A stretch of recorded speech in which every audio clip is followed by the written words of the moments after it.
Hello and a warm welcome to Mark Langdon's Bets Club, your one-stop shop for football betting insight. The festive period very much upon us now. So much to get through. There's been managerial sackings. There's been a Champions League draw. Plus, we'll be looking right the way through the Premier League card and getting the thoughts and feelings of Dan Childs when it comes to the EFL. Mark, we shall start with a managerial sacking. It's happened. Steve Cooper has gone from Nottingham Forest. Their form has been poor. I think many of us expected it. But he was one of those managers, wasn't he? Where we've spoken so much on the podcast this year about, football management almost being more than just winning football matches now. And the journey he'd taken that Forest side on had real respect, not only from his own fans, but opposition fans as well. And I said this, there was a degree of inevitability with the sacking, but the fans still, seemed disappointed that it come to this. Yeah, I mean, they were. I mean, he took them back to the Premier League. They enjoyed the football that was served up for a large part of his reign. He'd done a good job. Thought he represented the club well. I think that he'd done most things that sort of most football fans want from from their manager. I can understand the kind of outpouring of emotion towards him, that was building up, wasn't it, really? Because I think the fans knew what was going to happen. I find it very difficult to know how well a job he's done in the last, say, 12 months or so, because so many new players have come in. Now that presents some problems, but it also, gives somebody potentially an opportunity. And I suppose it won't be until the next manager has a go. You just wonder whether, like Steve Cooper, had he found his level, or was he actually still getting enough out of, what is a now expensively assembled team? If you look at sort of the amount of players that have been brought in, there's been some quality added over the last 12 months as well. I'm not necessarily in the camp that feels that it was a really harsh sacking. And I also would say that I don't think he definitely deserved to go. So I've been kind of sitting on the fence with that one.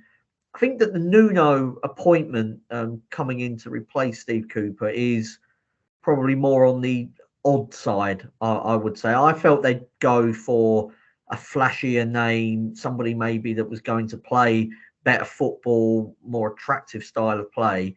And Nuno did really well with Wolves, playing a certain type of football. And then he went to Tottenham, and he was out the door very quickly at Spurs. This job is more like the Wolves one than it is the Tottenham one, I suppose. But I don't know. He did. Maybe I'm speaking too much from my Spurs hat on, where his first press conference, he sort of said he was going to make everybody proud, and he just, I don't know, he felt like a bit of a competition winner, and could never. I mean, some of the results weren't terrible, but the performances were, and it was no surprise when he was gone. Almost as quick as he came in. So. My golden rule for sort of, if you're going to sack a manager, make sure you bring in someone better in. And I can't say for certain that Nottingham Forest are doing that. It almost feels, I'm not saying that, all Forest fans have disagreed with the decision that's been made, but we've seen a similar thing at Birmingham this year, haven't we? In a sense of a manager being sacked, probably against the will of the fans, in hope that things would improve, and actually that not being the case. I guess there is a risk of that happening here. Yeah, I mean, I would sort of say the difference with Birmingham, though, is that they were punching above their weight and were, pushing for the playoffs, weren't they? And sort of potential promotion when Eustace was sacked. Whereas Forest, only just survived last season and have found themselves in another relegation battle this time around. And while I'm not saying they should have been pushing for Europe, I mean, the owner feels like they should be kind of tucked away, safe enough, in sort of Premier League safety, and making that next step in, I don't know, a year's time, 2 years' time into actually being a team that maybe pushes on for the top half of the table. And I think he'll look at it and think, well, how can, I don't know, Brentford be in 12th on 19 points, Wolves are on 19 points, and we're in 17th on 14. That's where he's probably pitching Nottingham Forest at. And at the moment, Forest are, below those sort of below those type of teams, below Bournemouth, 5 points below them, and he'll probably also look at it and feel that Sheffield United have the potential under Wilder maybe to pick up. Luton have not been as bad, and we've said this before, they've not been as bad maybe as what people are suggesting. And this idea that, oh, well, we already know the 3 teams that are going to get relegated. I think he wants to guard against complacency of that. And the last performance that Forest put in against Tottenham, and I know they were underdogs in that game, but the football wasn't very good in that game, was it? I mean, they kind of resorted rather to being a team of cloggers, really, and playing really direct football. I didn't. That wasn't kind of. I don't watch every minute of Nottingham Forest, but that wasn't how I associated Steve Cooper's football, really. But if you've got a player like Morgan Gibbs White in the side, like give the ball in, give him the ball on the floor, get some people around him, and that sort of seems to have got lost. Probably because there's a lack of confidence, but ultimately they've won 3 of 17 games this season, so I'm not sure anyone should be, absolutely stunned that he got the boot. They're 5-2 for relegation. Do you see that a price worth backing? Not really, no. And Luton have got the game in hand after those shocking events what happened at Bournemouth last week. But I mean, 5 points for Luton to make up on Forest is already a fair amount. I mean, Burnley haven't showed that much, have they? Only got 8 points, and Sheffield United have only got 8 points. So, I mean, how many are they realistically going to get for the rest of the season? If they get to 30, they've probably done well, the 3 of them. So, I mean, Nottingham Forest should be okay. But you would maybe feel like, a 1 year obviously being out injured has been a big blow for them. I'm loath to say they need more players given the amount of players they've brought in, but they either need him to get fit or they'll need to probably bring a striker in January. But I mean, Nuno's solid enough to make sure they don't get relegated, but is he the person that's going to take them on to where the owner wants them to? That would be my sort of longer term question, I suppose, over him. Yeah, it'll be interesting to see where Steve Cooper pops up next. Let's take a look, Mark, at Crystal Palace. Crystal Palace. I can see him being Crystal Palace manager by the start of next season. There you go. Good shout. Champions League draw. That was also a couple of days ago. We've got the round of 16. Let's take a quick look at the outright market before we dive into the games that have been drawn out. Manchester City clear favourites 15-8. Bayern Munich 4-1. Real Madrid 11-2. Arsenal 6s. PSG 12s. Bigger the rest. What was the tie that stood out to you? There were not too many kind of blockbuster clashes. No, there weren't really. I mean, I don't know if there's a bit of English bias there, and you just go, well, City are going to beat Copenhagen, Arsenal probably going to beat Porto. It's a boring draw, but there weren't enough stories really. There weren't enough wow moments from it. I think probably the hipster's choice, I suppose. You do often refer to me as a hipster, but Paris Saint-Germain against Real Sociedad. Actually the 2 teams I've written about in the Racing Post this year. At the start of the tournament, it was Paris Saint-Germain looked like they're I think building something that could win the Champions League. I mean, how they've got through, very lucky to get through, and they're going to have to improve if I'm to be sort of proven right in that regard. But I wrote a few weeks ago about how Real Sociedad were the outside, they were going to be like the sexy outsiders of the competition. Got a really hard draw, but a lot of young players, and you can see here the difference maybe between them and PSG. A lot of young players on the up that are absolutely desperate to impress for, academy boy has done good with the odd splattering of someone like Kubo as well on the wing.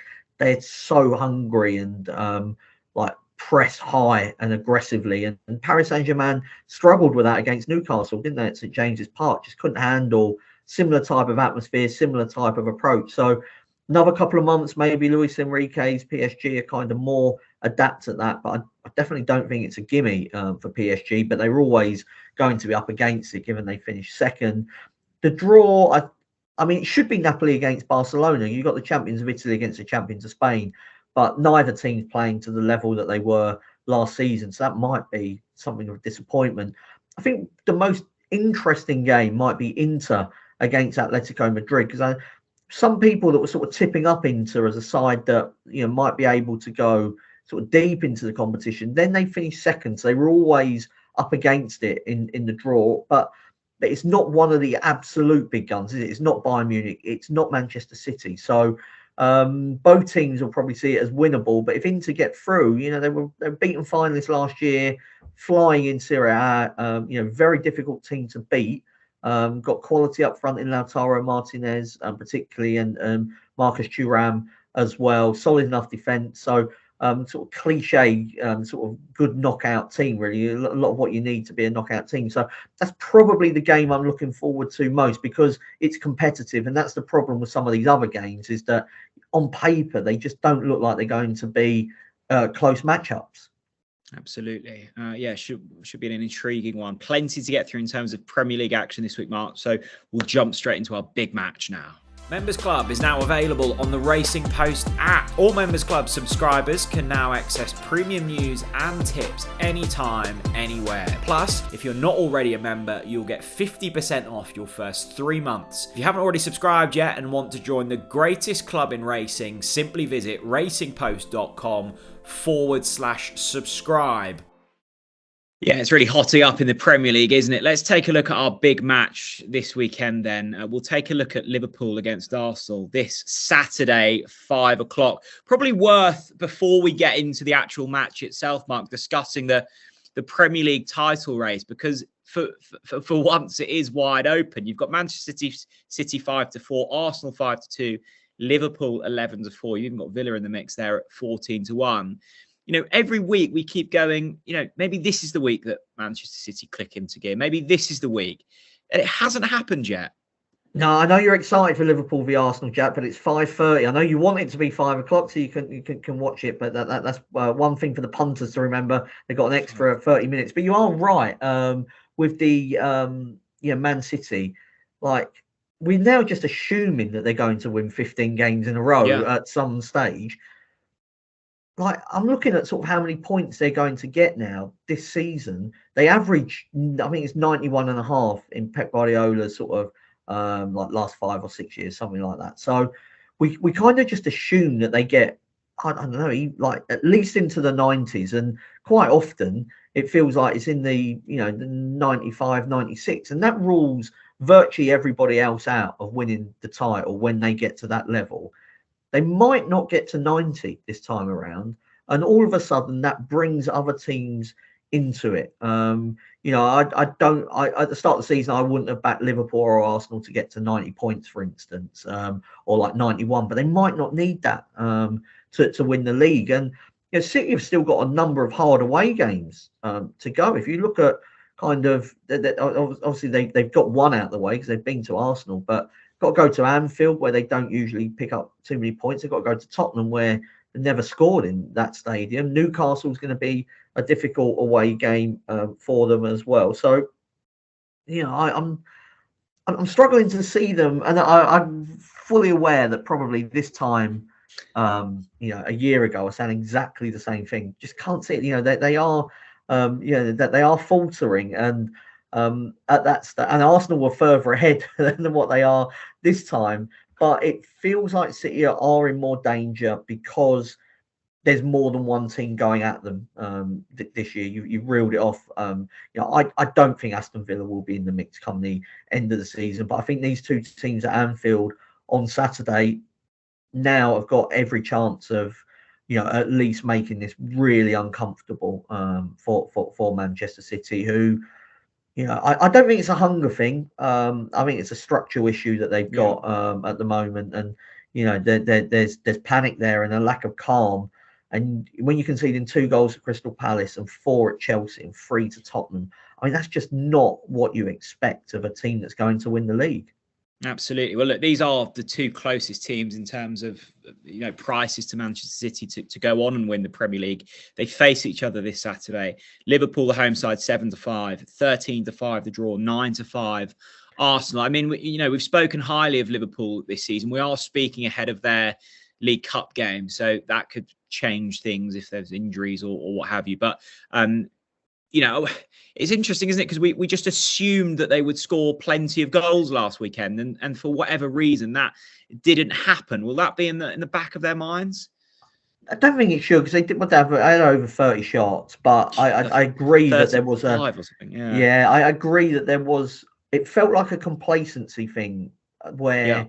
That was just, well, we will score eventually. We just are much better than them. And you could see that they were much better than them sort of in that first 60 minutes. And then there was a bit of panic, I think, that, hold on, we haven't scored yet. And there were a couple of moments on the counter-attack where United started to come into the game. There were still enough chances, I think, for Liverpool to win the game. The Alexander-Arnold one that whistled just past the post being one of those. The Nunez one where he was appealing for a penalty and the ball was just there to be potentially tapped in. I think there was some bad decision making. Salah didn't have a very good game by his really high standards. Endo wasn't perfect in that sort of number 6 position in front of the defence. I wasn't massively impressed with what he delivered, and actually felt that Klopp's substitutions, this was picked up on Sky as well, wasn't it, made the team worse in some respects. They chucked on another forward, but lost their balance. More often than not, you have 30-odd shots, you'll probably still win the game, and one will go in somehow. It didn't happen. They've just got to take that one on the chin. They're still in a good position. It just will be slightly annoying because they come into the game behind Arsenal when, I think they would have felt that they should have won that game and been above Arsenal. I don't think it really matters at this stage, who's 1 point or 2 points above whoever. There's a long way to go. And this was the game, if you remember last year, where felt like it slipped away from Arsenal. They were a couple of goals up. It was looking like it was going to be a huge victory for them. Then they ended up dropping points, and that was sort of part of their dodgy spell, just at a time when Man City started to hit their sort of full stride. So I think from Mikel Arteta's point of view, this is a big game really for the mentality of his team, because what happened last year, they won't want that. It feels like they've grown. I think that's what they're trying to do. They're trying to become, I think, a more rounded team this season, a slightly calmer team at times as well. And they just got caught up, I think, in everything that Anfield froze at you last season. And they need to show that this is kind of a more mature Arsenal side, but it's still a very difficult game for them. Well, it is first against second. How do you see it playing out, and where's your money going? Yeah, so I think regular listeners will sort of be fully aware that I've been in sort of the Liverpool camp in the without Man City market for the whole season. So at the prices, I feel like I've got to stick with Liverpool, because if I feel like Liverpool are a better side than Arsenal, then with home advantage, I think that does mean that they're a value bet. Slightly concerned that they've got this Wednesday game and Arsenal have had a free midweek, but even so, I still, they didn't play great against Manchester United. But I also look at Arsenal, they've lost a couple of their toughest away games already. Aston Villa, where they played well and probably should have got something out of it. Newcastle, where they didn't play well, and I think they were deservedly beaten. They were 2 down at Chelsea and were gifted a way back into the game as well. So can't wait for this game. Think it'll be fantastic. But I'd probably just edge towards Liverpool for the time being. I think Man City will be cheering on a draw, and that'd be frustrating, I think, for either team if it does end in a draw, because you want to kick on while City are away at the Club World Cup. Okay, let's get into the Premier League, rest of the Premier League action and the Club World Cup. Yeah, we've of course got the Club World Cup to look forward to. That one this Friday at 6 p.m. if you're wanting to tune in. It's Manchester City against Fluminense. Manchester City 2-7, the draw 9-2, 17-2. Fluminense. Is this a fixture that interests you each year, Mark? Not really, Jack. Sorry, I know the kind of if you work for it's TNT, isn't it? But yeah, it's the same with Sky. If they've got something, they tell you how great everything is. No, it's not. It doesn't register hugely on my radar. One of the problems is that the European teams, generally speaking, these days, much stronger than the South American counterparts. I think they'll be the same this time around. I'm going to go for Man City to win and under 3.5 goals. I mean, City was so comfortable against Uruguay on Tuesday. I mean, the outsiders were, I think they had like 6 at the back, 4 in midfield, and nobody up front, and it was just a matter of time before City scored. Not saying it'll be quite so defensive from the Brazilians. By the way, they've got some unbelievable names in their ranks. Felipe Melo, that dirty player that used to play for Juventus, he's 40. He plays in defence. Marcelo, formerly of Real Madrid, he's at left back for them. So not lacking for experience, but there is a quality differential there. So Man City to win and under 3.5 goals, because I'm expecting this to be sort of one of them games where City have to be patient and, once they go in front, just control it from there. Friday 6 p.m. So if you're not out on your Christmas drinks, then something to look forward to there. Right, Premier League time. Let's spin through the card now. It starts Thursday at 8 o'clock. We've got Palace against Brighton. Now we know how much is on the line for these two sets of fans. Mark, Palace 21-10, 5-2 the draw, 5-4 Brighton. A disappointing defeat really for Brighton last weekend. I know that it was against Arsenal going well, but we just assumed, didn't we, that Brighton would score at least a couple. They didn't. They blanked, and they travelled to Palace on Thursday night. Probably not the fixture that most looking forward to. No, they were trounced at Arsenal. I know it was, the scoreline maybe, sort of suggested it was, maybe a bit of a hard-fought game for Arsenal, but it was 9-1 on shots on target. That is not what you expect from Brighton. And Arsenal played well, but I don't know. I just expected more from Brighton. I'm going to go for the draw in this game. You've already alluded to the fact that, and you didn't call it a derby quite rightly, because it's not a derby. It's just a grudge match, a hate match, or whatever. They're arch rivals, not local rivals. The last 4 at Selhurst have all been 1-1 between the two teams. I mean, that's not the sort of thing that sort of I lend too much in terms of having a bet, but I think it does show that even when Brighton have grown over the last couple of years, this is still a hard game for them to go and win. So yeah, I'll go for the draw. Are you one of these, Mark, you're quite precious about what's called a derby and what isn't? Are you one of these that don't think that Norwich Ipswich is one because they're not in the same county? No. I think there's a distance factor to a derby. I mean, you and the old farm rivals. You're next door to each other. So I think that's fair enough. I mean, there's a fair bit of motorway between Crystal Palace and Brighton. So I mean, it's like when Real Madrid and Barcelona. I mean, that's not a derby. It's just two teams that, over the years don't like each other. You can be arch rivals without it being a derby. My definition of derby is like some kind of local rivalness to it. Yeah. Okay. Friday. By the way, while we're talking about local rivals, Tottenham women beating Arsenal women last week. Yes. And that was a bit of an upset, isn't it? Huge upset. Yeah. Huge upset. Go on, the Spurs girls. That was a fantastic win.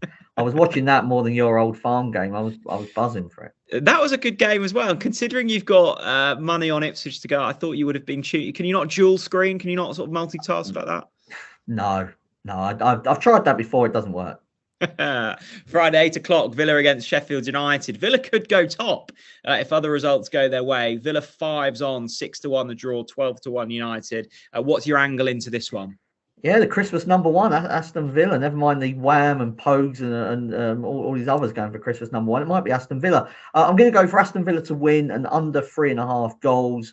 If you have a look at Sheffield United, since Wilder come in, they've had a couple of 2-0 defeats to Chelsea and Liverpool, which I think sort of shows really that they're competitive, but there's a class differential that is going to be difficult to bridge. And Aston Villa at home, very difficult. At some stage, you feel like they'll slip up, but there's no real logic to that. It's just kind of the way football works, isn't it? That at some stage soon they're probably going to slip up at home, but I don't see it being in this game. Okay, on to the weekend action. Saturday, 12:30. It's West Ham against Manchester United. 6-4. West Ham, 13-5. The draw, 17-10. Manchester United. Mark, how are you playing this? Well, West Ham were in action on the Wednesday away to Liverpool.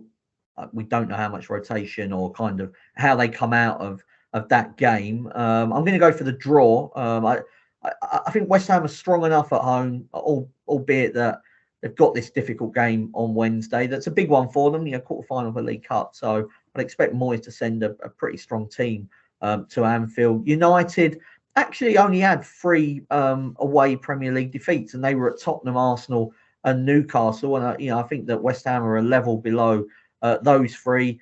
We saw there's kind of lack of firepower, didn't we, at Anfield, where they didn't offer too much going forward. But I was impressed enough with their defence. Although Liverpool had all them shots, it wasn't like Onana was making save after save after save. So if they go to West Ham with the same kind of mindset, they might be good enough to get a point. Yeah, difficult game to call, I think.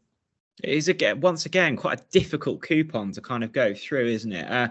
On to the Saturday 3 o'clock. So we'll start with Fulham Burnley, 7-10 Fulham, 11-4 the draw, 4-1 Burnley. Free flowing Fulham. Mark, scoring for fun.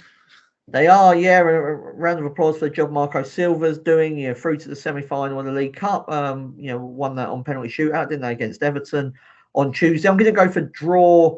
Half-time, Fulham full-time on the double result. No Raul Jimenez. So brilliant red card that. I mean, if you're going to get sent off, just go in hard. Marco Silva bemoaning that upgrade from yellow to red was one of the most laughable sort of managerial moans of the season. You're going to struggle to see a more clear red card. And again, I don't think he meant it. We've said it before. You don't need to mean to do something. If you end up sort of using your butt or sort of side to get somebody in the face. Well, it was one of those, Mark, wasn't it, where you can't really work out what he's trying to do. I've started to play five-a-side again, and there's moments in games where your body doesn't react to what your brain's wanting it to do, and it's sort of your limbs fly out in different angles, and it almost felt like that. I think he goes to jump in and realises he's not going to make it, but he can't stop himself. He was also a bit wound up. He caught one in the face sort of just before that. I do think without Jimenez, and he's been playing quite well recently, it might be just hard work for Fulham to get their goals, but eventually one might do it. I was very disappointed with Burnley again against Everton last time out. Really poor, weren't they? We'll get on to Everton shortly. Let's take a look at Luton Newcastle next. 15-4 Luton, 7-2 the draw, 8-13 Newcastle. Obviously, we mentioned it very briefly earlier on. Horrible scenes for Tom Lockyer of Luton. So hopefully the squad are in a better place. Since that point, Newcastle with their own issues themselves on the pitch, but travel to Kenilworth Road as favourites. How are you seeing this one going? Newcastle to win by 1 goal. Of course, that was the outcome when Luton were at home to Man City, to Tottenham, and to Arsenal at Kenilworth Road. Newcastle obviously Luton have got a much more serious injury at the moment, with, as you say, to Tom Lockyer.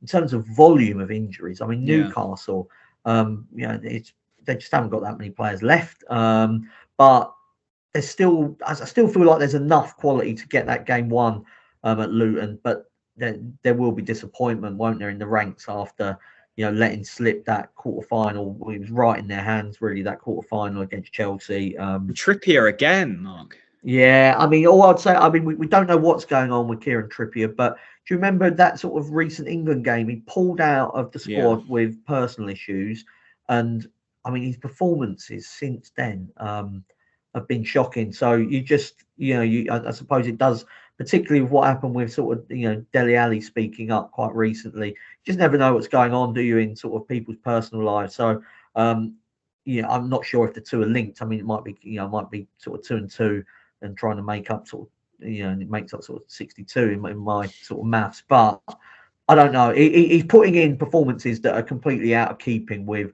what we've seen from Trippier over the last 5 years. Yeah, absolutely. Nottingham Forest, Bournemouth. The next game we'll be looking at Forest under a new manager, 7-4, 12-5. The draw, 31-20. Bournemouth. We spoke last week, Mark, that Bournemouth starting to find their groove. You expected good things from them at the start of the season. We're starting to see that. Tricky one this for Forest. Yeah, tricky one for the tricky trees. I'm going to go for Bournemouth. Draw no bet. I'm not sure there's going to be a new managerial bounce for Nuno, because, as you sort of mentioned a couple of times, the fans were fully behind Steve Cooper. Yeah. Usually, when a manager's sacked, everyone's relieved. When old Wagner gets the boot at Norwich, you'll be leading the chanting for whoever the new manager is. There'll be a lot of singing going on at Carrow Road. Don't feel like that will be the case with Nuno going into Nottingham Forest. So happy to go with Bournemouth draw no bet. Last 7 games, 1-5, drawn 1, lost 1. The 2 they didn't win. One was the defeat at Man City, happens to a lot of teams. And then they drew with Aston Villa, and that was only late on when Villa got the equaliser. So, pound for pound, struggling to see a sort of more informed side at the moment than Bournemouth. Absolutely. Well, let's talk about informed sides. They travel to Tottenham at the weekend. It's Spurs against Everton. Spurs 3-4, 16-5 the draw, 3-1 Everton. 4 clean sheets in a row, scoring goals. All is well at Everton. Well, in the Premier League, I think they'll be really disappointed with their cup exit. Anana's penalty to win the tie is not. I mean, if the goalie would have dived the wrong way, he would have had enough time to get up and save it. It was an awful penalty. I'd love to know what Sean Dyche said to Anana. Sean Dyche doesn't strike me as the kind of manager that would be chilled out with how a player misses a penalty. Like some, Rabona or a little roll up. Oh, don't worry about it. I don't know. I feel like Dyche would want you to put your foot through it. But Everton, you're right. In terms of Premier League, Everton absolutely going brilliantly, winning games, keeping clean sheets. What I would say, though, is I think that's fully in the market prices. My immediate reaction here was Dest take on Tottenham. Bissouma's out, suspended. Udogie's out, suspended. They've got their own injuries, Van de Ven and Maddison that we've spoken about previously. But it is reflected in the prices, isn't it? I mean, what price do you say Everton were to win at Spurs? 3-1.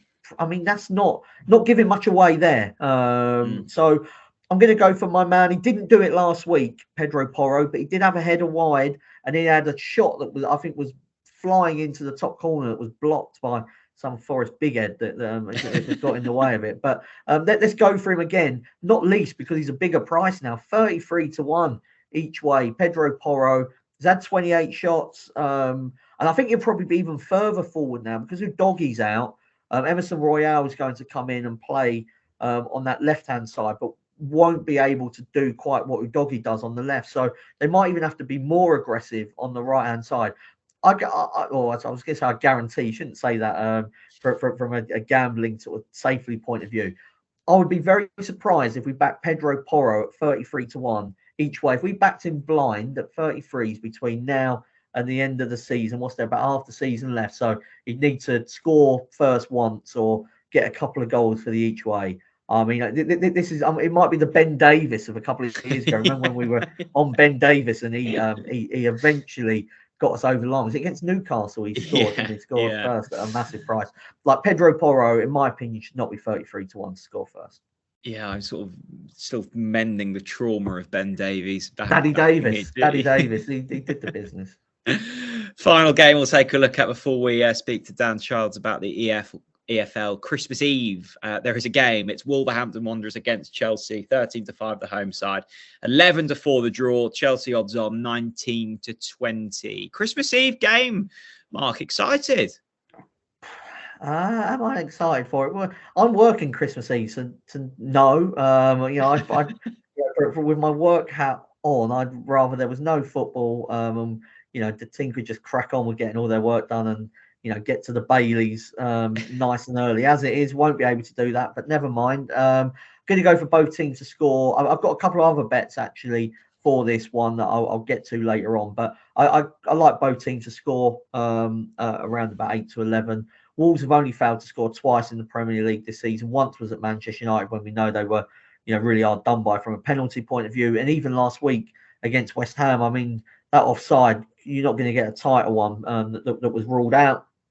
Chelsea scored in 13 of their last 14 games, and they're having a bad season. They're in the semi-finals of a cup. I mean, it's really annoying, isn't it? I mean, I support a team that never wins a trophy, and like Chelsea, even when they're doing bad, are still in the hunt for trophies. It's frustrating.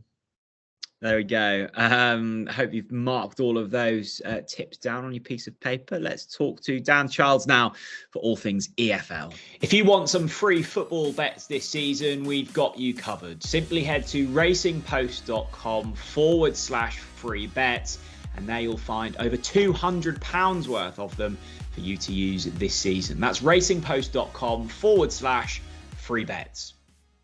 Yeah, let's talk all things EFL with a guru, Dan Childs. As always, a team in focus. We'll be looking ahead to what the rest of the season has installed for Leeds United today, of course, in the Championship under Daniel Farke. One of the strong fancies for many at the start of this season. They take on Ipswich Town this Saturday. It's the early kickoff. It's a huge game. Ipswich Town going really well, fresh off the back of a draw in the East Anglian derby. Not quite so good recent form for Leeds United, down, but you're still hopeful. Yeah, I mean, people are sort of worrying, and a few of the supporters are worrying because the gap, looking at as lengthened to 10 points now to second place Ipswich. being a student of the Championship tells me there's a hell of a long way to go. Lots can change. I mean, we saw how, last season, we've seen situations with, Bournemouth being right up there a couple of seasons ago and almost getting caught. And there's lots that can happen. Sheffield United last season, they had a really good gap, and then Middlesbrough came, didn't they? We were run quite late in the season. So for me, there's plenty of time for Leeds to make an impact. I mean, this is the first time since August they've gone 2 games without a win. Those 2 games, you look at them, Coventry at home. The Coventry are a tricky side. Made the playoffs last season, do cause problems for the top teams. Sunderland away is a really, really tough away trip. The game they lost 1-0. So for me, I mean, this game they got coming up against Ipswich at Ellen Road's a perfect chance that to cut that gap again, to try and cut that gap to 7 points. You look at Leeds' form over the last sort of 13 games, after that sort of sticky start when they were late getting their business done in the transfer window, they've took 29 points from the last 13 games. I mean, if you can take points at that kind of rate between now and the end of the season, you're going to be putting some pressure, certainly on one of those top 2.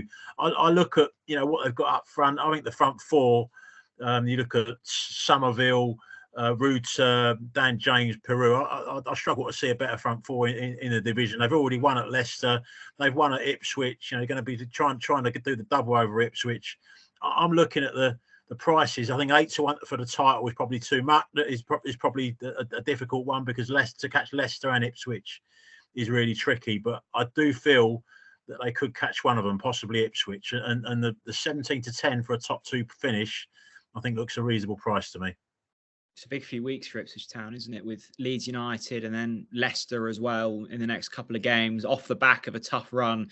It's going to be a season-defining couple of weeks. Got some big games coming up, and you look at. I watched the game against Norwich, at home, and they weren't, after the early sort of flurry first half an hour, they weren't entirely convincing in that game for me. Yeah, absolutely. Right, let's get on to your tips for this weekend. Dan, what's your first? Going to start off in League One with Bradford away. Start off in League Two. Bradford away to Doncaster on a Friday night game. Bradford, you're getting around 17-10. Looks a massive price for me. I mean, under Graham Alexander, who's gone in there, formerly of MK Dons, they've had 5 wins in a row in all competitions. They're only in 14th place at the moment, but that league is so congested. They're only 3 points actually off the playoff places. That's going to be their aim, Bradford, to get into those playoffs. Doncaster, I've mentioned before that they had that really tough start and then they were improving. The problem that they're having again is that their injury list is getting really, really long again. Last weekend, home to Morecambe, lost the game 5-0. Had about 10 players sidelined for that game, Doncaster. So issues there for Grant McCann to solve maybe in the January transfer window, but certainly at the moment they look a team to be opposed, and Bradford in the run they're on look a good bet to me. Okay, that's Friday night as well, so make sure your bets are placed in time for that. 2 more to go. Dan, who we look at next? Yeah, start the first of 2 Saturday selections in League One. Wickham at home to Port Vale. I mean, Wickham supporters might be raising their eyebrows at this point, given that the run they've been on, no win in 9. But I'm a firm believer that it's kind of often one game can sort of turn a season. And their match away to Derby last weekend, where they've struck an injury time equaliser to get a 1-1 draw. Apparently, it was a well-deserved 1-1 draw as well, which is impressive considering the run that Derby have been on. They've been shooting up the table. Wickham have had issues with injuries. That's fed into their poor run. A few of these senior players are now coming back. Jack Grimmer, Sam Vokes, 2 of the players that have recently returned to the team. That's obviously made an impact looking at their performance away to Derby. And this is a brilliant time for Wickham to play against Port Vale as well. Port Vale, with all the cup competitions that they've been in, they've had an absolutely manic December. Had that massive match against Middlesbrough in the EFL Cup quarter-final on Tuesday. Lost that game 3-0, bailed out, and took a few injuries in that game as well. Ollie Arblaster was the on-loan Sheffield United midfielder, was one of the players to limp off. So I just think Port Vale, after that real massive low of being knocked out in a big game, and the fatigue and the injuries they've taken, they're going to be, it's going to be tough for them to bounce back at the weekend. And I will take Wickham at home to get the job done. Okay, third and final pick for this week, Dan. They'll drop into League Two. Tranmere at home to Swindon. Tranmere down in 21st place, but there's been a real revival from them since Nigel Adkins took the job permanently. They've had one loss in 6 league games since that happened. The 3 league games since then, they've won the lot, and there's definitely upward momentum at the moment for Tranmere. I think they'll steer well clear of the relegation zone by the end of the season, and this is a great chance for them at home to Swindon to keep that run of home wins going. I mean, Swindon were right up there early in the season. They were unbeaten after the first 9 games, looked like automatic promotion contenders. Now they've had a shocking run. It dropped right down to the middle of the table. Injuries have been a big issue for them as well. Lost 3-0 at home to Barrow last weekend. Mike Flynn under quite a bit of pressure there, and when you include the drop off in the league form and also that FA Cup tie stands out in my mind as well, where they lost 7-4 at home to Aldershot. That was another sign of the decline recently of Swindon. So no, it looks a tough away trip for them in the state that they're in. And Tranmere, for me, odds against around 7-5 look a really good bet. Okay, so we've got Bradford on the Friday night and Wickham and Tranmere on Saturday. Dan, thank you as always. You're welcome, Jack. Yeah, big thanks to Dan Childs as always. Right, Mark, time to get into your best bets for this week. Had a couple of winners last time out, so let's try and find some more this time out. Let's start with a bet builder, shall we? Yeah, this week's one, Christmas Eve. So hopefully a present just before Santa goes around delivering his presents. So going to go for both teams to score. Mentioned it sort of earlier on. Wolves have only failed to score twice. Chelsea on a good scoring run, 13 of their last 14 games they've managed to score. Under 10 corners in the game. Wolves matches, I should say, are under 10 for an average, and Chelsea just over 10. So while I'm expecting goals, not sure it'll be a game full of corners. And then Cunha to have a shot on target. This is the one I like probably most of those 3. And in the nap, I'll kind of explain it more. But yeah, we're going for Cunha to have a shot on target. Both teams to score under 10 corners. Excellent. Treble for this weekend? Yeah, I'm going to go for EFL treble. So some of these games are on Friday night. So you'll have to place your bets early for this one. Gillingham to beat Forest Green. Troy Deeney's gone in at Forest Green.